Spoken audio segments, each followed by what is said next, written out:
Quand est-ce qu'on arrive? Quand est-ce qu'on arrive? Quand est-ce qu'on arrive?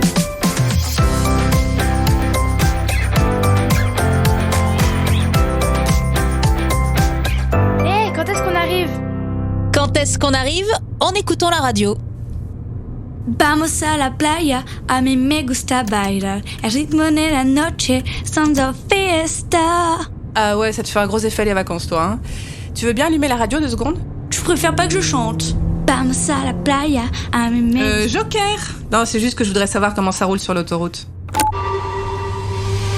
Radio Vinci Autoroute. L'infotrafic.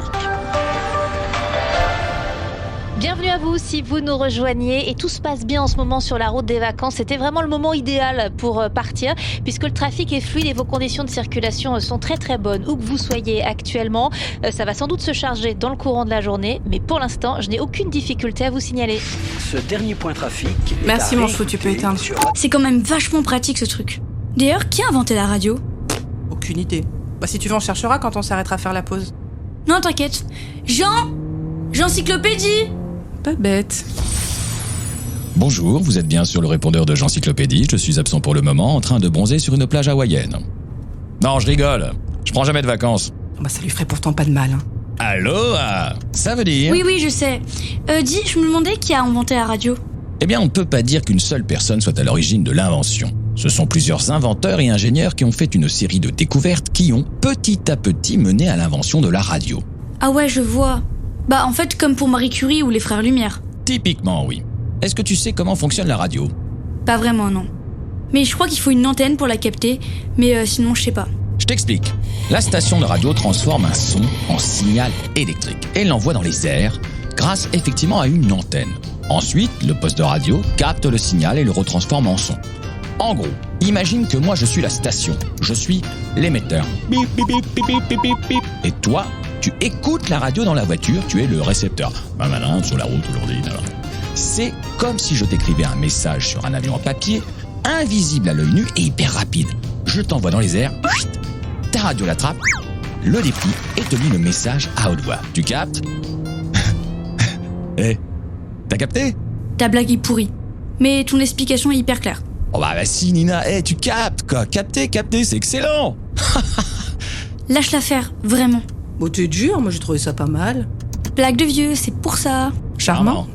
Et donc tu me disais qu'ils étaient nombreux à avoir permis l'invention de la radio. Et oui, il a d'abord fallu que Simon Morse crée le télégraphe qui transmet des séries de sons qui ressemblent à des bips. Mais comment on comprend le message? Eh bien Simon Morse a inventé un genre d'alphabet avec des sons courts et des sons longs qu'il a appelé le Morse. Tout simplement, comme lui. Simple, basique. Par exemple, SOS, c'est 3 bips courts, 3 bips longs, 3 bips courts. Bip bip bip, bip, bip, bip, bip bip bip. Malin. Ok donc, Morse invente le télégraphe et l'alphabet Morse qui va avec. Et après? Après, il a fallu que Heinrich Hertz mette en évidence les ondes radio, que Nikola Tesla crée un générateur haute fréquence et Édouard Branly le récepteur d'ondes hertziennes du nom de... d'Heinrich Hertz, qui les a découvertes. Exactement. Puis il a fallu également qu'Alexandre Popov invente l'antenne et expérimente la transmission sur de longues distances, 54 ans après l'invention du télégraphe. En quelle année? 1895. Et ce n'est que l'année d'après, en 1896, que le jeune Italien Guglielmo, le jeune Marconi, fabrique la première radio de télégraphie sans fil en mettant en application toutes ses découvertes.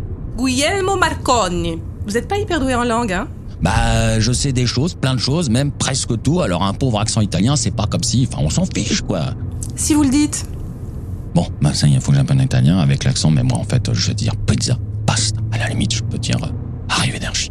Mais est-ce que je lis vraiment bien? Je ne sais pas. Il faudrait que je parte. C'est bon, Jean, tout va bien. Et... T'as pas pu t'empêcher, hein? Non. Jean, toi qui sais tout. Présent. La première émission de radio en France, c'était à la Tour Eiffel, hein? Oui. Bientôt, t'auras plus besoin de moi. Bah, comme ça, tu pourras partir en vacances. Oui, bah je suis pas pressé, hein. J'aime bien transmettre. Nina, transmettre. Comme la radio. Elle est bonne, hein? Toujours pas, non. C'est gênant. Pas d'humour. Toi non plus, tu peux pas t'en empêcher, hein. Fais genre, sinon il va plus rien te dire. Ouais. Ah, merci. Donc, première émission radio-téléphonique en France le 24 décembre 1921 par Radio Tour Eiffel. On dit désormais radio téléphonique, puisqu'on peut entendre la voix, et non plus simplement les bips de la radiotélégraphie. Radio pour les ondes, télé qui signifie à distance, et phonie pour la voix, donc. Heureusement, maintenant, on dit juste radio. Hein. Et maintenant, comme tu le dis, la radio est entrée dans tous les foyers et les programmes sont devenus réguliers et se sont diversifiés. Des jeux, des débats, des rencontres sportives, des feuilletons et des publicités, évidemment. Attends, écoute ça. Ce fameux savon Cadom, nous savons que le savon Cadom, c'est le meilleur savon. Un seul savon suffit pour les soins du corps et les soins de beauté. Savon Cadom. Un seul savon convient pour monsieur, madame et bébé. Savon Cadom. Un seul savon fait une mousse aussi légère, aussi fine, aussi fraîche. Savon Cadom. Un seul savon nettoie aussi bien, sans irriter la peau. Savon Cadom. Le seul vrai savon Cadom, c'est celui qui porte la tête du célèbre bébé Cadom. Ah, c'est pour ça qu'on dit t'es un bébé Cadom, à cause de la publicité. Eh oui. Ensuite, tu dois le savoir, la radio est utilisée pendant la Deuxième Guerre mondiale pour informer et désinformer. C'est par la radio que le général de Gaulle lance son appel du 18 juin. Moi, le général de Gaulle, j'en appelle à la patrie. Enfin bref, je te fais pas tout. Et c'est grâce à la radio que des centaines de passagers ont pu être sauvés suite au naufrage du Titanic en 1912. Quand ils ont percuté l'iceberg, je veux dire qu'ils ont envoyé des messages par la radio. Oui, bien sûr, mais là, on est encore à la télégraphie, donc ils ont envoyé un SOS. Bip bip bip, bip, bip, bip, bip bip bip. Exact, les antennes des navires alentours ont pu recevoir le message et tenter de le rejoindre. Alors oui, le Carpathia est arrivé après le naufrage, mais il a sauvé les rescapés. 700 personnes quand même. J'avais jamais pensé à ça. Sans la radio, les gens seraient morts. Ça me fout la chair de poule. Il y a combien de radios en France ? Je dirais 900 à peu près. Mais comment ça se fait qu'une antenne ne les capte pas toutes en même temps ? En vérité, une antenne reçoit une multitude d'ondes. Et justement, pour ne pas les diffuser toutes en même temps, on choisit une fréquence. Tu as déjà joué avec un talkie-walkie ? Bah oui. Alors, tu as déjà utilisé la fréquence. Toi et la personne qui l'utilisait choisissez un canal sur lequel vous vous parlez. Eh bien, c'est la même chose.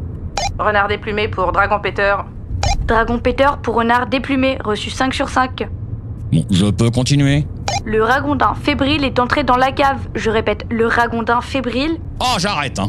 Mais non, pardon. Donc, qu'est-ce que je disais ? Oui, une radio doit choisir une fréquence pour émettre et si tu veux recevoir cette radio, tu dois te mettre sur la même fréquence. Remarque, c'est logique. Si je dois envoyer une carte postale, faut bien que je mette une adresse pour qu'elle arrive chez la personne. Oui, c'est à peu près ça. Mais il y a une petite subtilité. Les ondes FM que l'on utilise pour la radio ne peuvent pas dépasser 100 km. Et en plus, chaque zone de 100 km ne dispose pas forcément des mêmes fréquences. Ça dépend du relief, par exemple. Donc, une même radio n'est pas reçue sur la même fréquence suivant l'endroit où tu veux l'écouter. Ah là, tu te trompes, hein ? Hein ? Pourquoi tu dis ça ? Je me trompe jamais. Enfin, pourquoi tu dis ça ? 107.7, la radio qui donne les informations sur l'autoroute. Elle s'écoute toujours sur 107.7. C'est écrit sur les panneaux, déjà, hein. Et je le sais parce qu'on n'a jamais besoin de changer la fréquence. Pas vrai, Tata ? Ah oui, t'as raison. Une explication peut-être ? Ah, mais parfaitement que je donne une explication à ça. C'est une exception. Pratique, le coup de l'exception quand on a tort. Non, pas du tout. C'est vraiment une exception. Et c'est pas forcément facile à expliquer. Il sait pas. Non, il sait pas.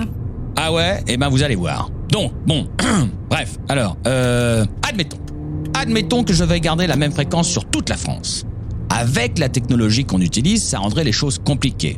Deux émetteurs voisins seraient obligés d'utiliser la même fréquence. Appelons-les A et B. Bon, au moment où le récepteur ne reçoit plus A convenablement, il essaye d'attraper B, mais il reçoit encore A. Donc les signaux se mélangent et peuvent même créer des interférences. Du coup, on n'a plus ni A ni B. Pour schématiser, oui. C'est pas forcément très long, mais pour une radio qui donne de l'information sur les conditions de circulation, tu comprends bien que ça serait dommage. Ouais, c'est comme si, au moment où les gars du Titanic lançaient leur appel au secours, l'autre bateau n'avait entendu que des grésillements. T'imagines la cata ? Il y avait pourtant de la place sur la planche. Donc, les radios d'autoroute ont mis au point une technologie spéciale appelée isofréquence synchro. C'est cette technologie qui garantit une réception fluide tout au long des trajets, même avec des émetteurs proches les uns des autres. Mais pourquoi on ne fait pas ça partout ? Parce que c'est une technologie très chère et difficile à mettre en œuvre sur l'intégralité de la France. En même temps, j'aime bien cette idée qu'on continue d'inventer sur les inventions. Bah merci Jean, parce que j'ai appris plein de trucs. Mais de rien, ça me fait plaisir. On est vraiment sur la même longueur d'onde. Et ça, c'est pas une blague de vieux ? Non.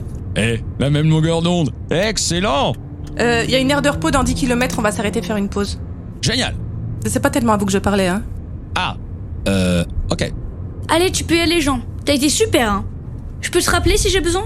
N'hésite jamais. Il est gentil, mais un peu pot de colle, non ? Et susceptible.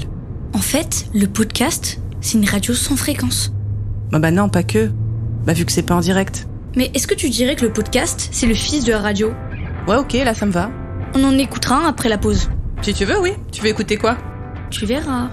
Vous pouvez retrouver toutes les aventures de Nina et d'autres épisodes de Quand est-ce qu'on arrive sur le site vinci-autoroute.com, sur l'appli Radio Vinci Autoroute et sur toutes les plateformes d'écoute de podcast.